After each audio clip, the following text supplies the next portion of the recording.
Salam alaikum, paix à vous. Dans cette vidéo, je fais référence à des textes de la famille du prophète annonçant les grands signes de la venue du Mahdi. Les grands signes avant la venue du Mahdi et les événements lors de son règne, l'arrivée du Mahdi.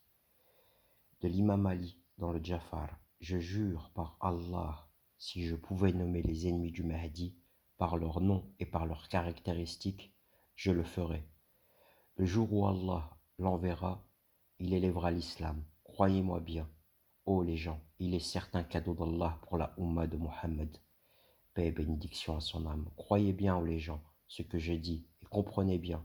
Et croyez, Allah a mis dans son guide, et pour la terre entière, un roi, un calife, et pour la religion, un imam. Il rend l'obéissance obligatoire, pour les présents et les absents, les non-arabes et les arabes. Et certains nombres le suivront, et beaucoup le combattront. Et parmi vous, certains le suivront, et d'autres le combattront. Il est maître sur les non-arabes, les Dailem, les Turcs, les Sindes, les Hindous, les Amhariques, les Iglis, sur les petits et les grands, les noirs et les blancs. Il est sérieux lorsqu'il parle, et son ordre est suivi. Maudit celui qui refuse son ordre, et la miséricorde sur qui le croit. Allah lui pardonnera, ainsi ceux qui le suivent. Ô Allah, aime ceux qu'il aime, et sois hostile à ceux qui lui sont hostiles. Aide ceux qui lui portent secours, abandonne ceux qui l'abandonnent, et maudit ceux qui le rejettent. La lumière d'Allah est en lui, par son jugement, Allah guide, il prend le droit d'Allah sur toute la création. Et tous les droits des Ahlul Bayt, il a mis une preuve sur tous ceux qui refusent les pécheurs, les traîtres, les injustes, les usurpateurs et les orgueilleux, ceux qui ont couru la colère d'Allah et les égarés, jusqu'à ce qu'aucun lieu sur terre où il n'y ait un drapeau d'Allah qui soit élevé. Allah ne laisse pas les croyants perdus dans leur vie, jusqu'à ce qu'ils distinguent le bien du mal. Dans tout village sur terre d'Allah qui reconnaît la promesse, Allah récompense par la foi, sinon il démolit par le mensonge. Ô Ahlul Bayt, je vous déclare et je vous fais comprendre, Allah enverra notre Mahdi, ennemi sur tout ce qu'Allah n'aime pas et ce qui est maudit. Il se vengera des injustes, il conquérera les places fortes et vaincra tous les villages des associateurs, et il les guidera dans la religion d'Allah. L'imam Ali a dit dans le Jafar, personne ne le vaincra, ni ne s'imposera à lui. Comprenez, il est sage, il est droit, il construit l'ordre d'Allah en signe. Allah fait trembler la terre pour lui, d'un grand tremblement. Et du ventre de la terre sortira du feu, et le ciel jettera des météorites, et les montagnes de cuivre et de fer du côté de l'ouest, l'Europe, et de l'est de l'islam, il voit les gens de l'ouest en grand nombre. Les humains, les djinns l'écoutent, et voyant le vacarme et les accidents, la terre bougera, les frontières se déplaceront, les vierges sortiront de chez elles, et les petits pleureront, même dans leur ventre de leur mère. Le monde sera sourd à cause du vacarme. Les femmes se rassembleront et les hommes fuiront. Le jour où la terre sera soulagée, commencera à voir l'étoile, les gens de l'Est et les gens de l'Ouest. Surat Al-Hajj, versets 1 à 4. Ce jour-là, les orgueilleux seront rabaissés et étonnés. Seront les Ulul al-Albab, les gens de la raison. Ne doutez pas, ne refusez pas. Le fait que la délivrance arrivera, Allah effacera par Al-Mahdi tout le mal. Et qui lui prête allégeance, alors prêtera allégeance à Allah. Dans le Jafar, l'imam Ali dit aussi, Allah guérit le cœur des gens de l'islam. Ils prendront les secrets du Coran et la lumière des lettres. Ils construiront des villes, des sciences que vous ne connaissez pas. Le peuple d'Europe croira que la science est chez eux. Ensuite, ils regretteront la science qui leur a échappé. Par la suite, ils se prosterneront pour Allah avec repentance, car ils auront fait la guerre contre Al-Mahdi. Pour cette science, ils interdiront à leurs enfants la lumière de la vérité pour un temps. Le Mahdi enverra ses gouverneurs à chaque pays, avec le Coran pour éduquer les gens, et la justice entre les peuples, soit croyants, soit ceux qui ne croient pas, tant qu'ils tiendront par l'allégeance à l'imam, à tel point que les moutons et les loups seront ensemble dans un même lieu. Par le Seigneur de Mohammed, paix et bénédiction à son âme, les enfants joueront avec les serpents et les scorpions, sans qu'aucun mal ne leur sera fait. Le mal disparaîtra, restera le bien. Les hommes planteront un peu de graines. Allah leur rendra 7 à 700 fois plus. Quand le Mahdi voudra entrer à Koufa en Irak, il trouvera 16 000 batteries très bien armées. Connaissant le Coran et la religion, leur front sera tracé par la pratique des nombreuses prières. Tous empreints d'hypocrisie, tous diront à l'imam Mahdi, ô fils de Fatima, retourne d'où tu viens, nous n'avons pas besoin de toi. Alors il les combat avec l'épée, dans la région de Najaf, un lundi, depuis Asar jusqu'à l'Isha. Il les tue tous, sans en manquer un seul, plus vite qu'on égorge un petit mouton. Et n'y échappe pas même un seul, aucun de ses compagnons ne sera touché. Puis il entrera à Koufa, Dail Liyama, fait par Mohammed Jafar Tabari. Conditions à respecter dans l'attente de l'imam Mahdi. L'imam Mahdi a dit, l'imam Ali a dit, le jugement, les sanctions et la prière du vendredi ne sont pas autorisés, sauf pour un imam juste. Le saint imam Ali a dit, par Dieu, si qui que ce soit devait prendre position avant l'apparition du saint imam Mahdi, son exemple est celui d'un bébé oiseau dont les ailes n'ont pas encore été pleinement développées. Il sort de son nid et les enfants le capturent et commencent à jouer avec lui. Pas de représentant particulier. La grande occultation. L'imam al-Sadiq a dit à ce propos, l'un des compagnons, ô Mufaddal, toute prestation de serment d'allégeance faite avant la réapparition du Mahdi sera un serment de mécréance, d'hypocrisie et de duperie. Allah maudira celui qui prête une telle allégeance et celui qui l'aura fait. Abu Muhammad Hassan ibn Ahmad a dit, j'étais à Madina, al-Salam, l'année où décéda Sheikh Ali ibn Muhammad al-Samari. Quelques jours avant sa mort, j'étais près de lui. Lorsqu'il montra aux gens la lettre qu'il avait écrite à l'imam al-Mahdi avec sa propre signature. Au nom d'Allah, le clément, le miséricordieux. Ô Ali ibn Muhammad, qu'Allah augmente la rétribution spirituelle de tes frères pour ta perte, car il ne reste que 6 jours seulement entre toi et ta mort.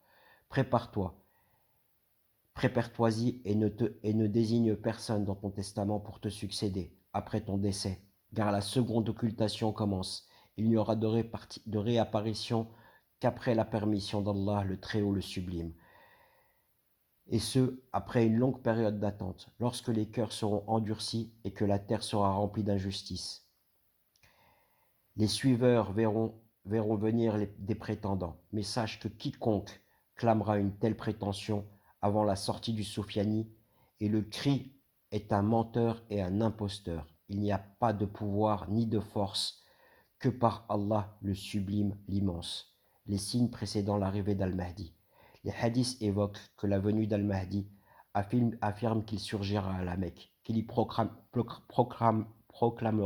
son imama et la constitution de son État, et que les gens lui prêteront allégeance à l'endroit où est situé Ruqum et Makam. En ce qui concerne les signes de son apparition, les petits signes sont apparus, mais pas les grands signes. Selon Al-Majisi dans Bihawar, citant la chaîne de transmission remontant à l'imam Al-Sadiq, le prophète a dit « Ma Ummah connaîtra une époque où les gens font montrer d'un fond perfide et des apparences bonnes, par désir avide de ce bas monde. Ils ne recherchent pas ce qu'il y a chez Allah, le Très-Haut, le Sublime. Ils sont marqués par une telle hypocrisie sans scrupule, Allah leur envoie alors un châtiment, à la suite duquel ils se mettent à l'implorer de la façon d'un naufragé. Mais leur appel de la détresse n'aura pas de réponse. Selon la même source, le prophète a dit: Ma Oumma connaîtra une époque où il ne restera du Coran que son dessin, et l'islam que son nom. Il y aura des gens qui s'en réclameront tout en étant les plus éloignés. Leurs mosquées seront très fréquentées, mais la piété y sera absente. Les savants de cette époque seront les pires de tout ce que le ciel aura été. C'est d'eux que les troubles sortiront, et c'est vers eux qu'ils retourneront. Selon l'imam Ali, le prophète a dit: L'islam a commencé expatrié et il reviendra expatrié, mais heureux ceux qui se seront expatriés. On lui demanda alors: Ô messager d'Allah, qui sont-ils? Le messager répondit: Ceux qui se réforment lorsque les gens seront pervertis. Un bon croyant n'éprouve jamais l'affliction, ni le sentiment d'être expatrié. Il n'y a pas un croyant qui meurt expatrié sans que les anges ne pleurent sur lui par compassion, là où les gens ne pleurent pas et se font rares, et que sa tombe ne s'élargisse par une lumière qui brille depuis le lieu de son enterrement jusqu'au lieu de sa naissance. L'imam al-Sadiq, parlant de la fin des temps, a dit: Je revois la perversion émerger, les hommes se contenter des hommes et les femmes des femmes. Je revois les femmes épouser des femmes, je revois les hommes cultiver leur embonpoint pour plaire aux hommes, et les femmes qui font même pour plaire aux femmes. Je revois les hommes vivre de leur derrière, et les femmes de leur vagin. Je revois les femmes s'asseoir comme les hommes. Je revois les femmes offrir des dessous de table à son mari pour qu'il la laisse faire du commerce de ses charmes avec des hommes. Je revois la plupart des hommes et la meilleure famille aider les femmes dans la perversion. Je revois comment on reproche à un homme de s'accoupler avec une femme. Je revois vivre du gain de sa femme obtenu grâce à sa prostitution, alors qu'il le sait et s'en accommode. Je revois la femme dominer l'homme, faire ce qu'il n'aime pas, et l'entretenir. Je revois l'homme louer sa femme et sa servante et accepter les pires et manger à boire. Et je revois les femmes se donner aux mécréants. Le saint prophète, paix et bénédiction à son âme. L'heure ne viendra pas avant que personne à la surface de la terre ne pense à Allah, au point qu'une femme se fait violer en plein jour publiquement au milieu de la rue sans que personne ne s'en offense, ni ne s'en indigne. Le plus exemplaire des passants concédera à peine si tu pouvais t'éloigner un peu de la voie publique.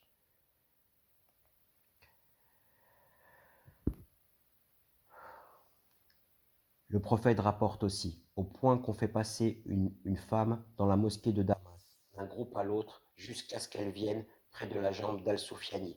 Il s'y assoit alors qu'il se trouve dans la niche de prière. Un homme parmi les musulmans se lèvera et dira: Malheur à vous, êtes-vous redevenus mécréants après avoir eu la foi? Ce que vous faites n'est pas licite. On lui coupe alors la tête dans la mosquée de Damas, et on le tue. Ceux qui l'auront appuyé dans son objection, c'est alors qu'un crieur crie dans le ciel: Ô gens, Allah a mis un délai au règne des tyrans, des hypocrites et leurs partisans. Il vous a affecté comme maître le meilleur de la Ummah de Muhammad. Rejoignez-le donc, il est le Mahdi, et son nom est Muhammad ibn Abdullah. Le prophète et les gens connaîtront une époque où leur Dieu sera leur ventre, leur qibla, leurs femmes, leur religion, leur dinar, leur honneur, leurs marchandises. Il ne restera de la foi que son nom, et l'islam que son dessein, du Coran que sa leçon. Leurs mosquées seront bien construites, mais leurs cœurs en ruine sur le plan de la guidance, et leurs ulama seront les plus méchants de la créature d'Allah sur terre. Dans son livre, Sheikh Al-Tusi rapporte le témoignage suivant de Mohammed ibn al-Muslim, qui affirme avoir entendu l'imam al-Sadiq dire: Cette affaire, la venue de l'imam Mahdi, ne se réalisera pas avant que disparaissent les 2 tiers de l'humanité. Sur ce, les 2 témoins lui ont demandé: Mais si les 2 tiers de l'humanité disparaissent, que restera-t-il? L'imam al-Sadiq répondit: N'accepteriez-vous pas d'en faire partie? L'imam Ali a dit: Le Mahdi ne sortira que lorsqu'un tiers des gens auront été tués, un autre tiers mort et que le 3e tiers aura survécu.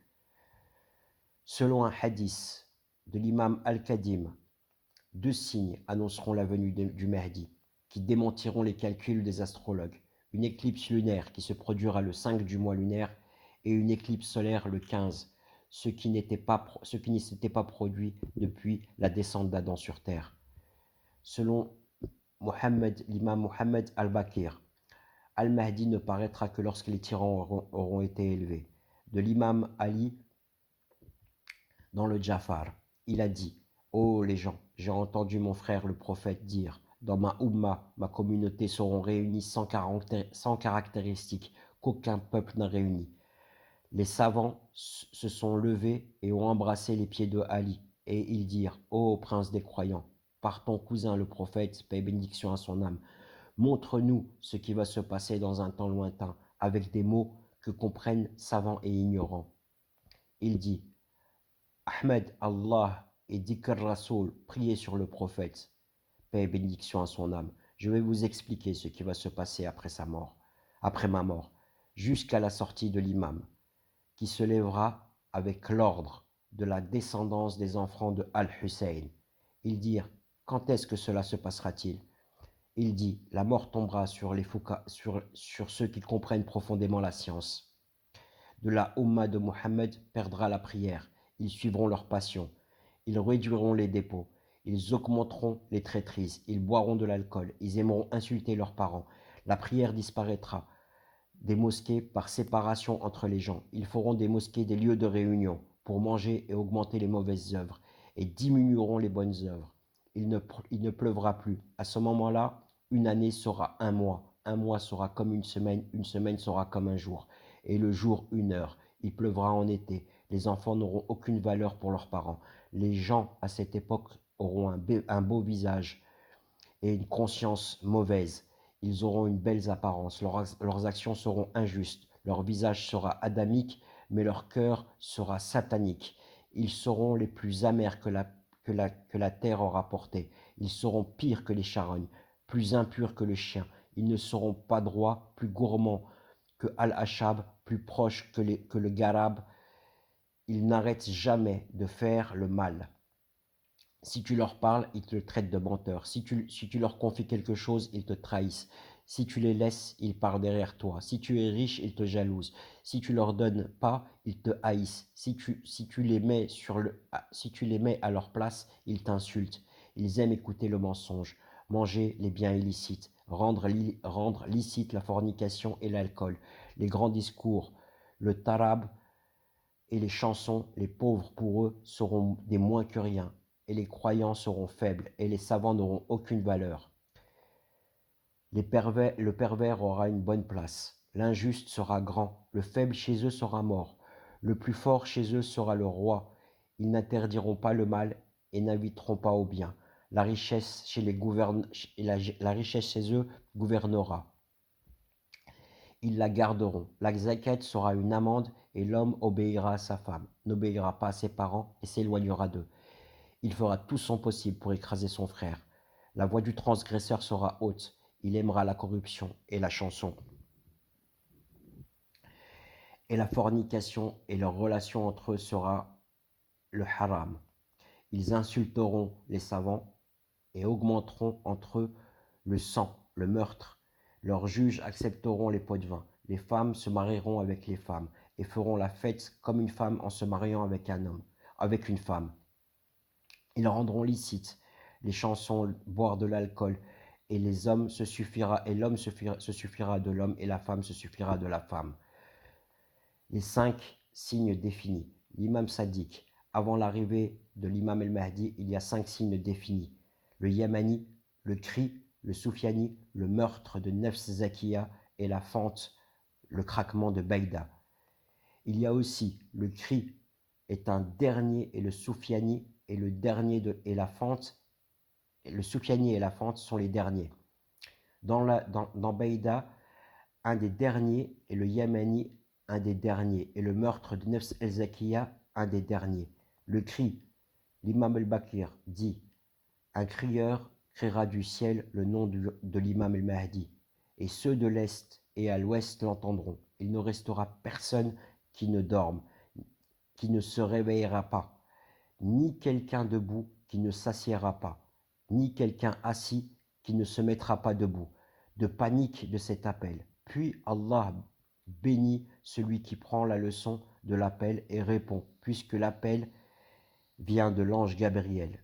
Il a aussi dit, le cri sera entendu pendant le mois du Ramadan, la nuit du 23e jour. N'en doutez pas et écoutez et obéissez. Et la fin du jour, l'appel d'Iblis, le maudit, tant et toi ont été assassinés, tandis qu'ils étaient opprimés. Ainsi pour semer le doute parmi les gens. Combien d'incrédules seront ce jour-là qui sont perdus et tomberont en enfer. Si vous entendez l'appel pendant le mois d'un Ramadan, ne doutez pas, c'est la voix de Gabriel. Et le signe est cela qu'il appellera par le nom de l'imam et le nom de ses pères. Ces deux cris sont les derniers signes avant l'arrivée d'Al-Mahdi. L'imam al-Sadiq a dit, le premier qui prêtera allégeance au Qaïm est l'ange Gabriel. Il descendra sous la forme d'un oiseau et donnera allégeance. Ensuite, il mettra un pied sur Bayt al-Haram, la Kaaba, et sur un pied sur Al-Maqis, Quds. Il criera alors d'une voix claire et éloquente, si bien que toute la création entendra les décrets d'Allah venus. Il a dit aussi, un crieur du ciel au début du jour, chaque nation l'entendra avec sa propre langue. La vérité est avec Ali et ses partisans, alors Iblis criera à la fin du jour. La vérité est avec le Soufiani. Un crieur criera certainement, Ali et ses partisans sont les victorieux. J'ai dit, qui donc se battra contre le Mahdi après cela? Il a dit, Satan criera, sûrement un tel, et ses partisans seront les victorieux. Un homme de Bani Umayya. L'imam al-Bakir dit, le cri est durant le mois de Ramadan, pendant le 23e jour. Ne restera là rien de ce que Allah a créé qui a une âme qui n'entendra pas le cri. L'imam Sadiq, chaque nation l'entendra dans sa propre langue. L'imam Ali dit alors l'ange Gabriel dira dans son cri, ô adorateur d'Allah, écoutez ce que je dis, le Mahdi des Ahlul Bayt de Mohammed arrive de la terre, de la Mecque,